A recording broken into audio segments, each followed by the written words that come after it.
This is Rock and Roll English. Real people, real English. Here's your host, Martin Johnston. Hello everyone and welcome to another episode of Rock and Roll English. Episode number 134, baby. Oh yeah. And it's another episode in the Expert Secrets series where I speak to Christina from Speak English with Christina. Christina is very experienced and was also a course tutor on a course that I did. So she has lots of things to share, many things that we can learn. I'm not going to ruin them for you, okay, because you can listen to her say them in this conversation. So I will speak to you again at the end, people. Happy listening. So hello, Christina, and welcome to Rock and Roll English. Hi, Martin. Good to be here. Thanks for inviting me. No problem at all. Thanks for accepting the invitation. Yeah. For people that don't know, Christina is an American English teacher. She has some excellent content on YouTube, lots of things that she offers online as well. In fact, Christina was actually a teacher, I suppose, for an online course that I did. So you've already taught me, Christina. Right, exactly. Yeah, we've met in other places on the net, I suppose. Yeah. Yeah, exactly.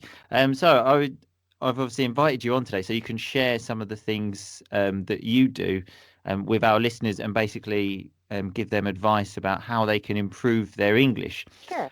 Obviously, I've given you a very brief introduction. So why don't you tell us a bit about yourself first before we get on to the online stuff? Yeah, sure. So a little bit about me. First thing is I'm from Mississippi, even though most people are like, you don't sound like you're from Mississippi. You don't have a Southern accent. And yeah, I do when I go back to Mississippi. Right. All I know about those yeah. People say y'all. No, Yeah, is that right? I say y'all all the time. I'm like, what are y'all doing? Y'all, fixin' to, and might could. And all of my non-Southern friends are like, did you just say might could? And I'm like, yeah. Might What's could. wrong? Yeah, like, well, we might could do that. It's like, it's like we could, it basically means we could do that, but it's a very typically like Southern US thing. So I didn't know that one. Expressions that come out like, yeah, I'm fixing to go to the grocery store or something, and people are like, fixing to. And what does fixing to mean? Sorry? It's like I'm about to. Oh, I'm about to. Yeah, right. Okay. Right. So, and for the listeners that if they don't know, y'all means you all. No. Exactly. Right? Yeah, it's like the you plural form in the Southern US. Okay. Well, at least I got one right. I got one of the three. Yeah. Three, right? Southern is a whole other language, I think. Okay. So yeah, you're from Mississippi. So I'm from Mississippi, but I live in France now. I'm in Grenoble, which is in the French Alps, and I'm looking out the window right now. It's snowing at the moment. All right. Nice. Started out, I think, like a lot of English teachers, teaching, in companies, going out to 3 or 4 different companies a day, spending a lot of time in the car.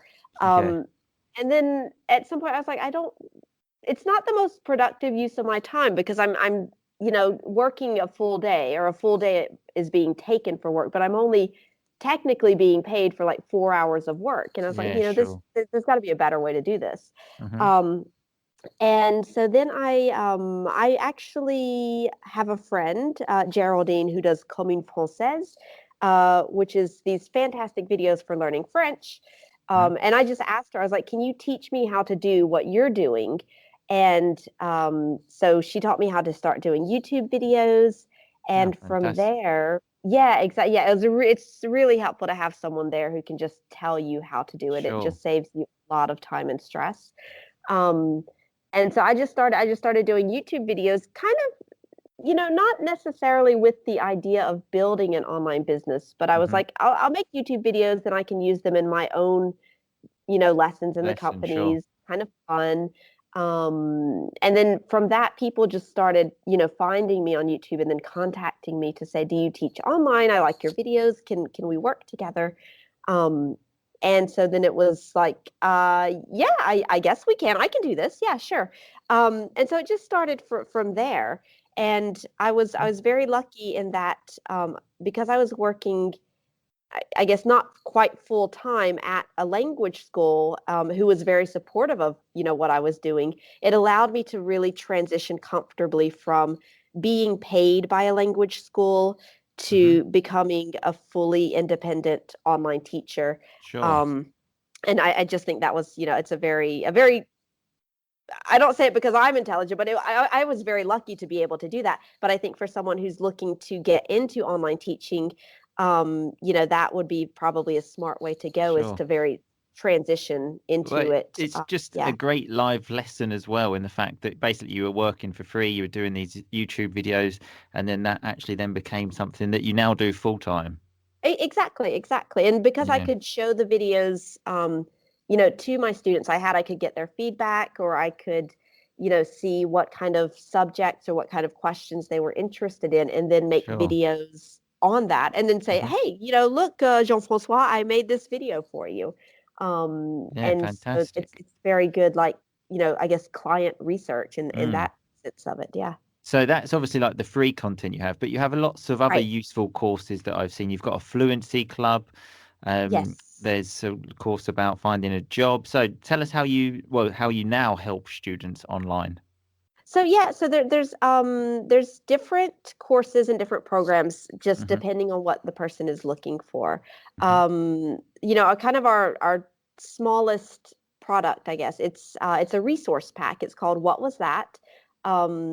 How to eliminate 50 common mistakes and avoid confusion in American English. Okay. Um, and the title "What Was That?" is often because people would, they'll say something in English and an American might say, "Sorry, what was that?" Um, Yeah. and people are like, I'm tired of hearing what was that when I know that I'm correct. Um, and so it's a little resource pack which helps them to eliminate 50 common mistakes. There's quizzes, there's audio, there's an ebook. Hmm. And it's a very small, like €7 thing that they can get, and they can work through like a chapter a day, because each chapter is Okay. one mistake, one page, very easy. Hmm. And then they can quiz themselves before and after, to see their progress. Sure. Um, and then, Oh, that's good. Yeah. after, yeah, it's people I've had really good response to it. The quizzes Okay. are fun, um, and then, after that, the problem that I hear the most from students is, oh, I want to learn English, but I don't have anyone to speak with.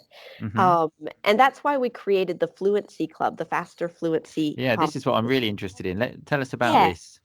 So what this is basically, we create the space or the opportunities for, motivated students who are, kind of like-minded. They enjoy meeting people from other Hmm. countries. They enjoy practicing their English. But, maybe they feel a little afraid or shy or hesitant. And so we've created this. It's an online group conversation program. We meet Hmm. 3 times a week. So it's 3 hours per week. Um, of course, I tell people you can come to all 3 sessions, but if you come to one or two, that's still great. So these are the Um, live sessions you do. these are Is live that right? sessions, exactly. And because you were telling Moderated me by, how yeah. live sessions keep people much more motivated as well. I think so. Because I also create online courses. Mm-hmm. But just from doing research and reading about online courses, I can't remember the exact statistic, but it's something like, 90% of people who join an online course never finish the online course. Sure.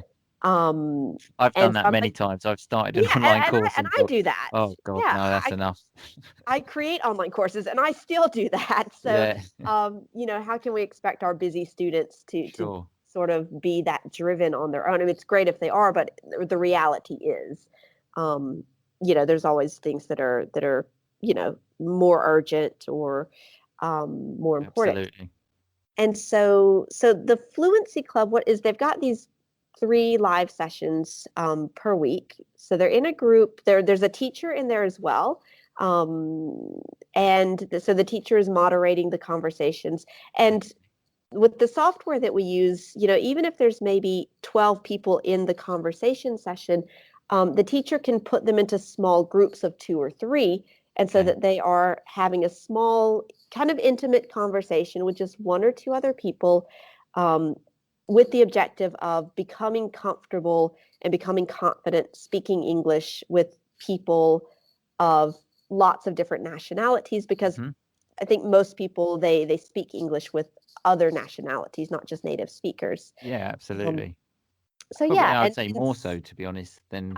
yeah, exactly. So Mm. that we give them that opportunity there, and every week we have a theme. They've got a conversation guidebook. They've got resources to prepare the theme of the week. So they're expanding their vocabulary, and they're just getting the practice and getting the habit and the confidence of speaking. One of the things that the students say they really like is they feel like there's no judgment. They're like, we're all here to learn.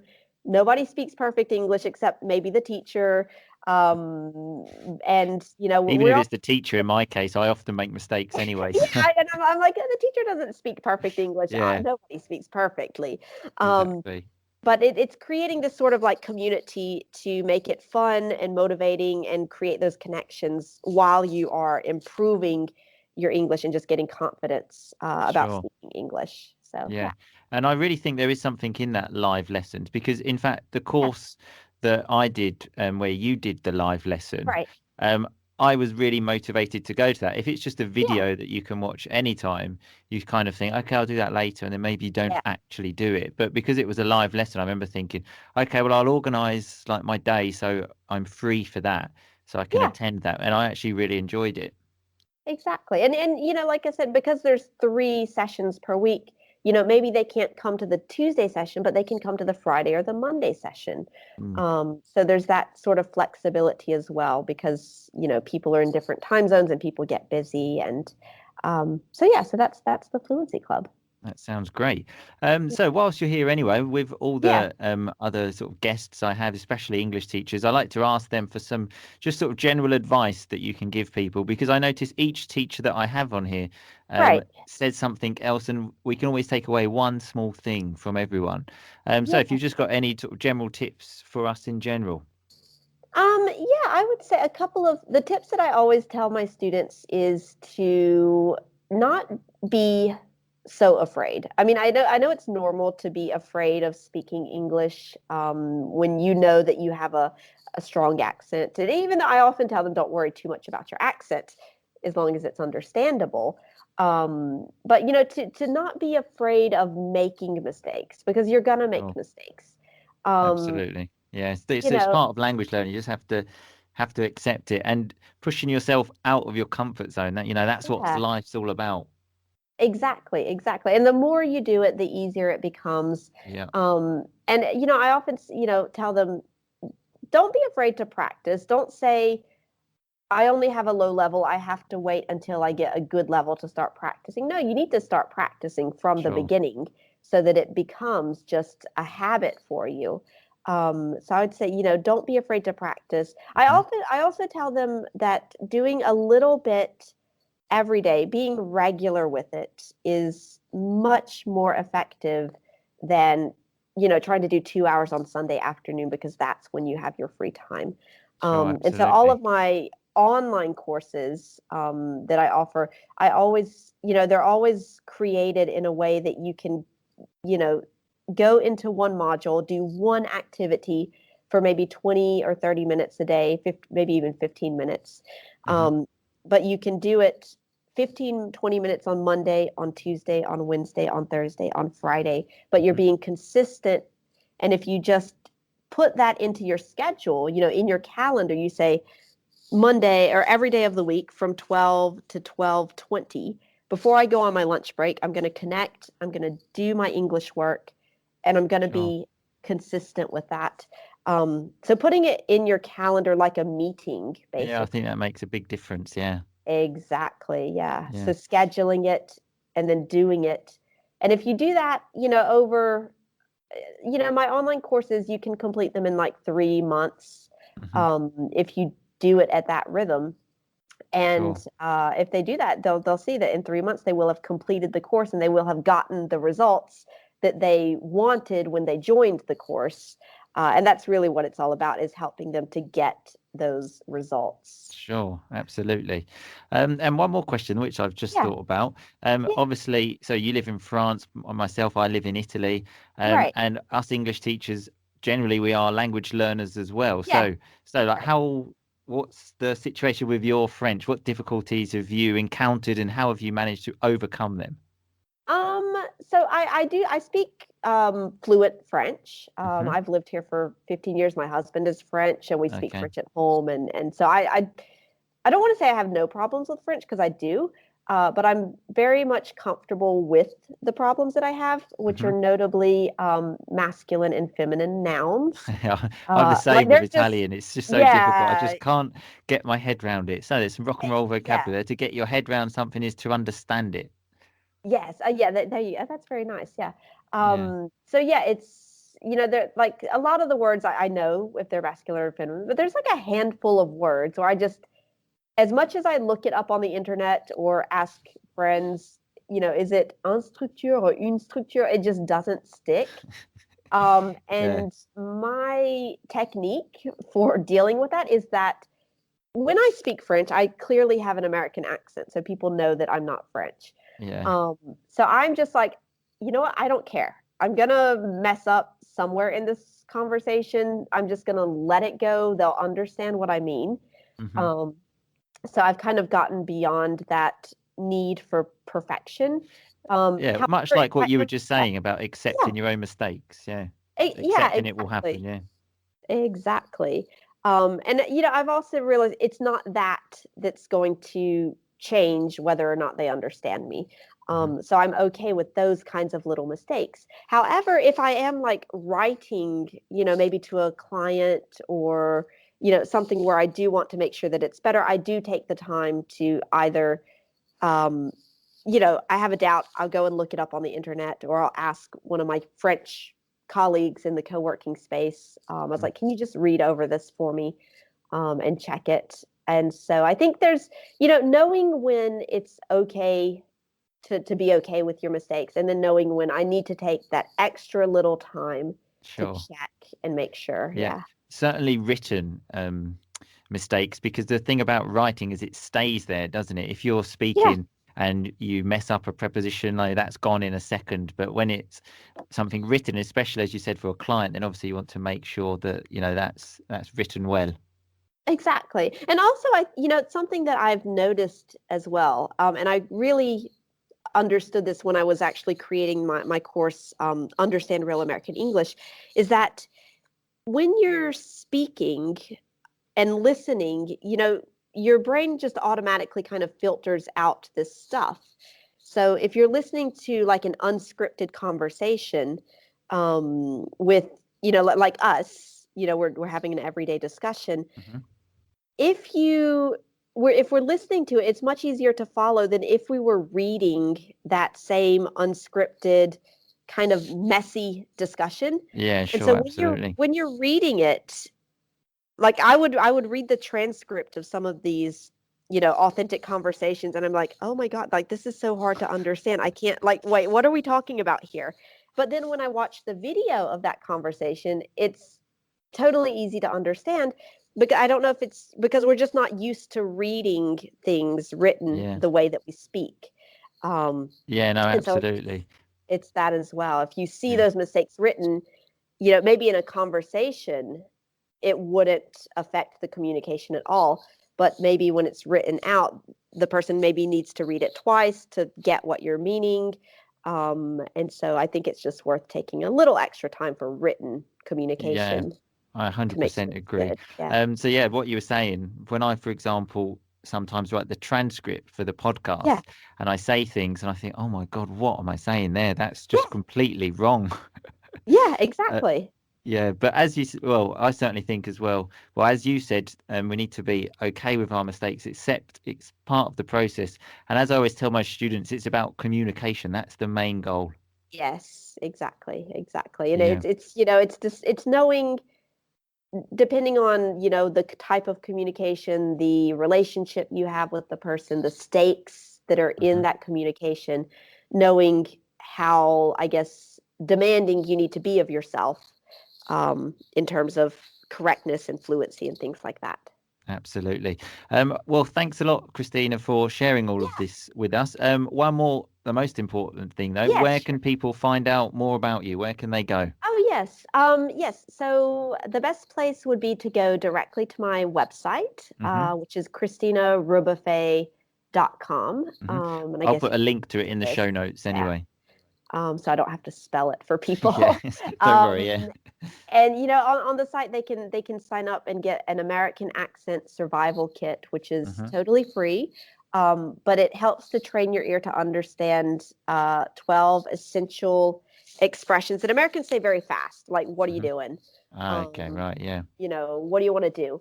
These kinds Okay. of things, so you can catch them. So they can get that on the website. Hmm. Uh, and also the video lessons, the short free video lessons are on the website, but they can also go to YouTube and look up Speak English with Christina, and they'll find my videos there as well. Okay, perfect. I'll have links to that in the show notes as well. Okay. Well, thanks a lot for your time, Christine. It's been an absolute pleasure having you on. Same here. Thanks a lot, Martin. Have a good one. You too. Thanks a lot. Bye-bye. Bye.